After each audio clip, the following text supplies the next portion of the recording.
Good evening. जैसे मैं आप लोग जानते हैं कि आज हम लोग क्लास 10 का लास्ट एंड एंड फार्मूला का थ्योरी प्लस में फार्मूला पढ़ने वाले हैं। जो फार्मूला और सूत्र है आज लास्ट है, क्लास नंबर 5। आज हम लोग क्लास जो नंबर है बेटा आज 5 पढ़ने वाले हैं। मतलब क्लास 10 का टोटल फार्मूला आज ऑफ होने वाला है। लास्ट तक वीडियो में आप बने रहिए। ये भी आपका 8 से 12 नंबर देगा। ये 8 से 12 नंबर आज खुद बाई खुद ये देगा क्लास 10 में। एग्जाम से पहले आराम से आप एक बार देख लीजिए इसको और वीडियो में एकदम लास्ट तक अंतिम तक बने रहिए। खूब मजा आएगा, खूब एंजॉय रहेगा। और अभी तक आप लोग सब्सक्राइब नहीं किए हमारे चैनल को तो सब्सक्राइब कीजिए, घंटी बजाइए और लाइक कीजिए और कमेंट करके बताइए कैसी लगी आपका ये हमारी फार्मूला। और एग्जाम के लिए जितने भी बच्चे हैं हमारे तरफ से ऑल द बेस्ट। एग्जाम आपको अच्छी जाएगी, टेंशन नहीं लेना है, हम हैं आपके साथ। दिक्कत हो आप हमको कमेंट कीजिए, हम आपको टॉपिक डालेंगे और नीट एंड क्लीन एकदम सरल भाषा में कोई भी सब्जेक्ट को एकदम सरल भाषा में आपको समझाने की कोशिश करेंगे। चलिए तो अब वीडियो को ज्यादा वेट नहीं करते, अब स्टार्ट करते हैं। हम लोग क्या पढ़ाना है, फार्मूला और थ्योरी क्लास 10 का लास्ट है। ध्यान देते हैं हम लोग। सबसे छोटी विषम संख्या 1। सबसे छोटी विषम संख्या होता है 1। पाई एक क्या है, अपूर्ण संख्या। क्वेश्चन पूछता है कि पाई एक क्या है, अपूर्ण संख्या। एक नंबर का ऑब्जेक्टिव। 22/7 क्या है, पूर्ण संख्या। 22/7 है बेटा वो पूर्ण संख्या है। तो ध्यान रखना है भाज्य वाला फार्मूला क्या होता है, भाजक वाला फार्मूला क्या होता है, भाज्य माइनस में शेषफल बटा में भागफल। ये भी ऑब्जेक्टिव में पूछता है डायरेक्ट, लेकिन तो फार्मूला याद आता है लेकिन थोड़ा सा घुमा के पूछता तो दिक्कत हो जाती है। भागफल का जो फार्मूला होता है भाग माइनस में शेषफल अपॉन में इसको बटा बोलते हैं भाजक। सबसे छोटी पूर्ण संख्या 0। सबसे छोटी पूर्ण संख्या होता है 0। p e डैश का मतलब होता है कि प्रयेकता घटित नहीं है। तो प्रयेकता नहीं घटित है तो फार्मूला होता है 1 माइनस में pe। इससे आपका 2 नंबर का या तो सब्जेक्टिव पूछेगा या तो बेटा आपका ऑब्जेक्टिव पूछेगा। pe डैश बराबर में 1 माइनस में pe 1 by alpha plus 1 by beta का पूछता है कि मान ज्ञात करें या वैल्यू निकालें। तो पहले इसको हम कैसे बनाएंगे वो देख लेते हैं। इन दोनों को हम लोग एलसीएम लिए तो अल्फा बीटा आ गया, अल्फा से अल्फा कट गया, बीटा बच गया बेटा, और बीटा से बीटा कट गया तो क्या बच गया आपके पास अल्फा। बराबर में अल्फा प्लस बीटा का फार्मूला होता है बेटा माइनस बी बटा ए और सी बटा ए। देखिए ए से ए आपका कट जाएगा तो माइनस बी बटेगा, नीचे आपका सी बटेगा तो माइनस बी बटा में सी। माइनस बी और सी का मान डायरेक्ट रख के आपका तुरंत बन जाएगा, फार्मूला लगाने की जरूरत नहीं है। पूरा कोण कितने डिग्री का होता है, 90 डिग्री का। जो पूरा कोण है बेटा वो 90 डिग्री का होता है, मतलब दो कोणों का योग होता है जो 90 डिग्री होता है। ग्राफ कितने प्रकार के होते हैं, 3 प्रकार के होते हैं, कट लाइन, सेम लाइन और पैरेलल लाइन। ये तीनों में से कोई मिल जाएगा ग्राफ तो आपका 5 नंबर सही है। अगर ये तीनों में से नहीं मिला तो आपका मैथ 100% गलत है। फिर से देखिए ग्राफ आपका 3 प्रकार का होता है। पहला होता है कट लाइन, कहीं ना कहीं कट करेगा। दूसरा होता है पैरेलल लाइन, एकदम समान जाएगा। तीसरा होता है सेम लाइन, एक ही लाइन पर तीन दोनों आपका रेखा खिंचाएगा। ये ग्राफ 3 प्रकार का। समांतर श्रेणी का 12वां पद अगर बोलेगा निकालने के लिए तो a प्लस 11 डिग्री। अगर बोलेगा कि 17वां पद निकालिए तो a प्लस 18 डिग्री। जितना रहेगा उसमें से 1 घटा देना है तो a प्लस 11 डिग्री हो गया। शंकु की तिर्यक ऊंचाई जिसको हम लोग l बोलते हैं तो l बराबर फार्मूला होता है रूट अंडर में h का स्क्वायर प्लस में r स्क्वायर। रूट अंडर में h का स्क्वायर प्लस में r का स्क्वायर। आगे देखते हैं ऊंचाई और दूरी में, नजदीक और दूर में कितने डिग्री का कोण होता है। नजदीक में बड़ा कोण और दूर में आपका छोटा कोण। ये हाइट टू डिस्टेंस में बोलेगा कि 30 डिग्री है, एगो 60 डिग्री है।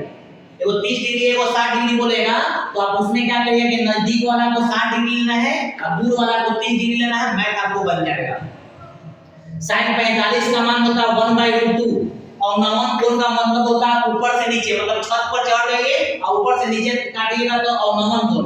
उन्नयन कोण नीचे से ऊपर होता है, नीचे से ऊपर बिल्डिंग में ताक रहे हैं उसको बोलते हैं उन्नयन कोण। आई होप यहां तक आप लोग को अच्छी तरह से समझ में आया होगा और बहुत अच्छा लगेगा।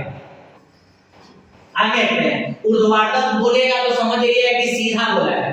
ऊर्ध्वाधर जैसी बोला तो समझ लीजिए कि सीधा है। संरेखी का मतलब होता है त्रिभुज एबीसी का क्षेत्रफल या एक ही लाइन पर। त्रिभुज एबीसी का क्षेत्रफल या एक ही लाइन पर एसी की दूरी बराबर में एबी की दूरी प्लस में बीसी की दूरी।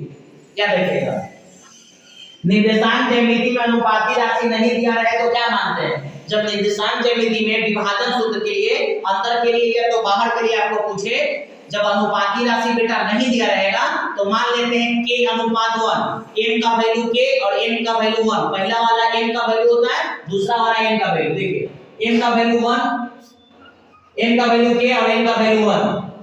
मध्य 3 बिंदुओं के लिए, 2 बिंदुओं के लिए पूछता है, 3 बिंदुओं के लिए तीनों को जोड़ के 3 से भागा देंगे। अगर 2 बिंदु के लिए पूछेगा तो दोनों को जोड़ के 2 से भागा देना है।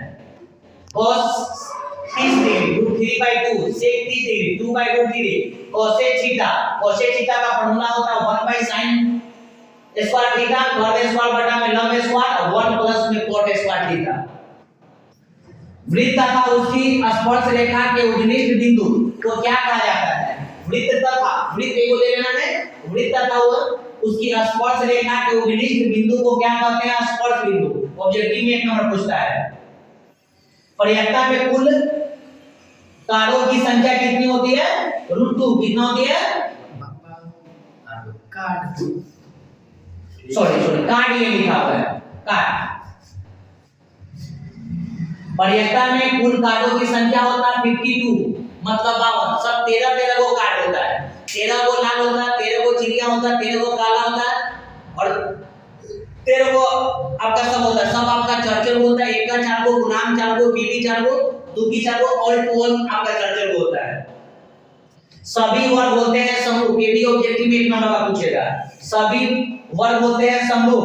द्विघातीय सूत्र का फार्मूला होता है x बराबर -b plus minus root under d बटा में 2 है, -b plus minus root under d बटा में 2 है। रचनाएं में अंश बटा हर में अगर रचना में कंट्रक्शन 2/3 रहे तो त्रिभुज अंदर बनेगा। मतलब बोल रहा है कि अगर अंश ऊपर वाला का अंश नीचे वाला का हर, अगर अंश छोटा रहेगा हर बड़ा रहेगा तो अंदर बनेगा। अगर हर बड़ा रहेगा, ऊपर वाला अगर बड़ा है, देखिए इसमें क्या देख रहे हैं कि अंश बड़ा है, नीचे वाला बड़ा है तो अंदर बना है, अगर हर बना रहेगा तो बाहर बनेगा। ये क्लियर है आपका? यह ध्यान रखिएगा। आगे आते हैं, देखिएगा प्रथम पद a तथा अंतिम पद को a कहते हैं। प्रथम पद को a तथा अंतिम पद को a कहते हैं। तो a से बराबर का फार्मूला है n/2 इनटू में a प्लस a। a आपका क्या है? अंतिम पद है, cos a प्लस b। ये देखिए 11th का टॉपिक है, लेकिन इससे भी आपका 1 नंबर का क्वेश्चन या 3 नंबर का क्वेश्चन या 2 नंबर क्वेश्चन पूछता है। cos a प्लस b, तो cos a इनटू में cos b माइनस में sin a इनटू में sin b। √10 का वैल्यू होता है 3.162। ये भी क्वेश्चन आपका एग्जाम में पूछता है। √10 का वैल्यू होता है 3.162। प्रथम n विषम संख्याओं का योग होता है। प्रथम n जो विषम संख्याओं का योग होता है n स्क्वायर। सम चतुर्भुज का क्षेत्रफल 1/2 पहला विकर्ण गुणे में दूसरा विकर्ण। सम चतुर्भुज का क्षेत्रफल 1/2 पहला विकर्ण गुणे में दूसरा विकर्ण। समद्विबाहु त्रिभुज का क्षेत्रफल, ये भी आपका क्वेश्चन पूछता है a/4 रूट अंडर में 4a स्क्वायर माइनस में 4b स्क्वायर माइनस में a स्क्वायर। विषमबाहु त्रिभुज का क्षेत्रफल रूट अंडर में s इनटू में s माइनस a इनटू में s माइनस b इनटू में s माइनस क्या c। कैसा आपका वीडियो लगा कमेंट करके बताइए, और कोई दिक्कत हो तो हमको आप कमेंट कीजिए, हम आपका उसका वीडियो डाल देंगे। Thank you.